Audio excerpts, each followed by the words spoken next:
Hey guys, this is Aragon. So, Nioh 3 was dropped a few days ago, and after 21 hours of playing, it instantly became one of my most anticipated games for this year, and I had a lot of thoughts. So, I want to make this video as an early impression for the game, as well as encourage everyone to try the demo to give this series a chance, since based on the demo, I think it deserves it. In this video, I will explain briefly Nioh 3 overall gameplay loop, help you get an idea how the game feels, what to keep in mind when jumping into this demo. I will also discuss other aspects of the game such as the visual and some potential flaw that I hope the full game will address to keep this video fair and objective. Without further ado, let's begin.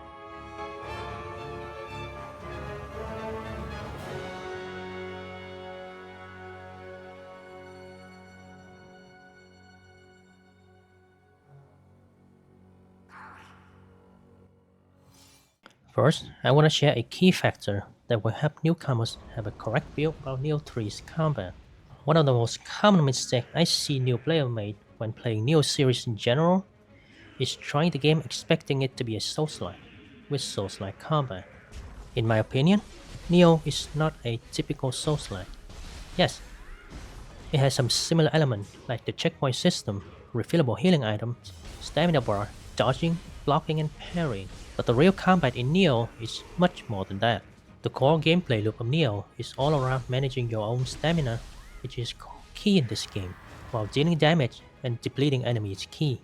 But as opposed to traditional Souls-like, where having stamina leads to a slower pace, limited, more methodical combat system, Nioh provides you different means and tools to instantly recover part of your ki, or buy time for your ki to regenerate. The speed and pace of the combat depends on how well you utilize those tools. The better you manage ki, the more combos you put out, the more damage, and the faster you deplete enemies' ki. Thus, the quicker you kill them. If you want it, you can still play Nioh like a typical Souls-like, but you will feel very limited and powerless when fighting tough enemies, since they are designed around those core mechanics and you knowing how to use them. Having the right mindset will help reduce the initial frictions, and once the combat clicks, it will feel amazing. One of the most important new features in Nioh 3 is the dual style. The game gives you samurai and ninja style with unique gameplay and weapon that you can instantly freely swap between. Samurai is everything we know and love of the combat from Nioh. Key pose after attacking, 3 stances with different movesets that you can freely switch, so on and so on. From what I played in the demo, Samurai combat is amazing as ever. The freedom of experimenting and mixing up various attacks to create unique combos is one of the key points that make Nioh series stand out.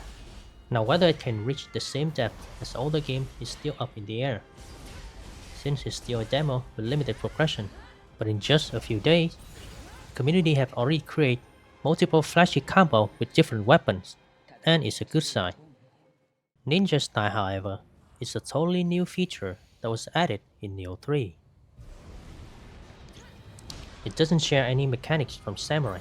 Instead, Ninja is defined by swift movements and low ki cost. It has a unique mechanic where if you fight face to face with enemies, it deals less damage than Samurai.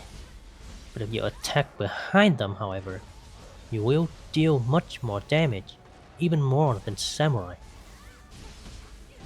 Ninja also has multiple tools called ninjutsu, each with different uses such as long-range damage, burn, poison, traps, and other unique effects. So the basic gameplay loop of Ninja is to outmaneuver your enemies, dodging attack, getting behind them, dealing damage. When your ki is low, fall back, use ninjutsu, wait for your ki to regain, and repeat. Trying Ninja in the demo, I did enjoy it, although I did not feel as satisfied as Samurai. Ninja does have some very cool and interesting moves, however, it lacks the mechanic depth to make it equal to Samurai in my opinion. There's still something missing, something requiring skill to master. Ninja style does feel good, but it's a little incomplete based on this demo.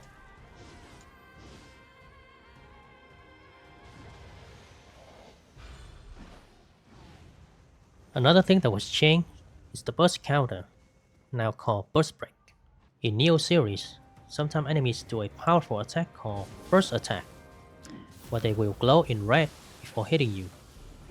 Burst counter was a dedicated input to deal with those attacks. Successful burst counter deals significant key damage to enemies and made them stagger for a few seconds. However, in Neo 3, the style shift animation is also the burst counter.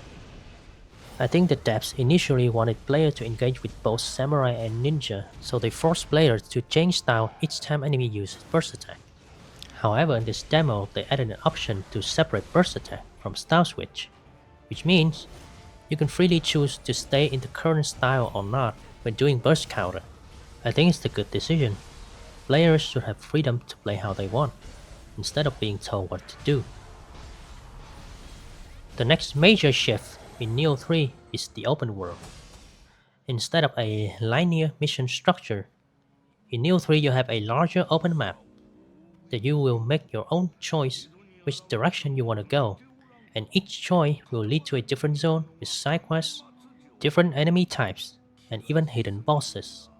Now, it's too early to judge if this is a good decision or not.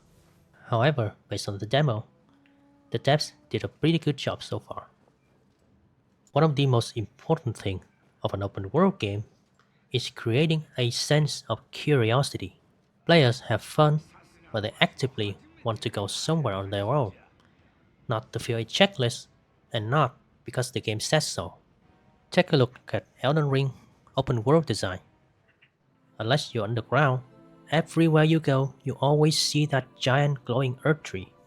It creates a major point of interest and a long-term direction for the players. No matter where your path is, you always want to go and reach that earth tree in the end. Neo 3 did that exact same thing with the Crucible, where you have that giant glowing red orb high in the sky. Outside of that, the map doesn't feel empty.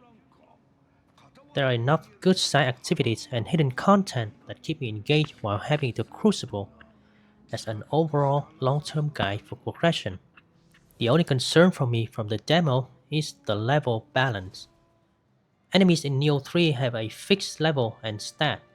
They will not scale up when you become stronger, which lead to a potential problem of over-leveling. Each area in Neo 3 has a recommended level, while I only explore and clear most content available in each area without any level farming whatsoever. Every time I step into a new zone, my level is always higher, and in some area I just steamroll through some enemies without any friction whatsoever. This can potentially trivialize combat experience, where you're punished by just doing what you're supposed to do in an open world game. I hope Team Ninja address this issue in later areas and regions. Speaking of maps, if there's one thing that everyone will agree that Team Ninja has improved significantly is the visual. The lighting and environment feels good. Overall maps and zones are much better looking in my opinion, especially the Crucible area. I love the visual there. I think the depth really nailed it. Now, veteran and long-term players might not care about this as much, since the combat is more than amazing enough, and they are right. But for newcomers, they didn't know that yet. The combat haven't clicked for them. So the visual will serve as a forefront to create a positive first impression. Especially recently, when life is harder, price is going up for everything. People had less and less money to spend on entertainment. As a result, people became much more selective on what is worthy to pick up. You really need that positive first impression for the game to have a good chance of success. I mean, we have already seen what bad impression and marketing can affect a game when we look at High Guard. Now, we don't want this to happen to our beloved franchise, do we? The final thing that I want to talk about is the performance. For this matter, I always recommend you to check out videos from channels that focus on this aspect, like Digital Foundry or Owen Daniel, instead of people like me who only talks about game and gameplay. Personally, I didn't have any issue with the performance, but my PC is well above average, so I don't think you should take my case as a reference. And most importantly, you should download the demo and try it for yourself. Who traverses Overall, time? I have a blast playing Leo 3 demo, and based on what the demo delivered, I have high expectation for the full game, which will release in just a few days. I will try to make more videos explaining the combat mechanic in more details once I play the full games. Sometimes my full-time jobs will just take over and left me no time to even play games, let alone making videos. But I will try my best. That's it for today. I am Aragon, and I will see you guys soon. Hopefully.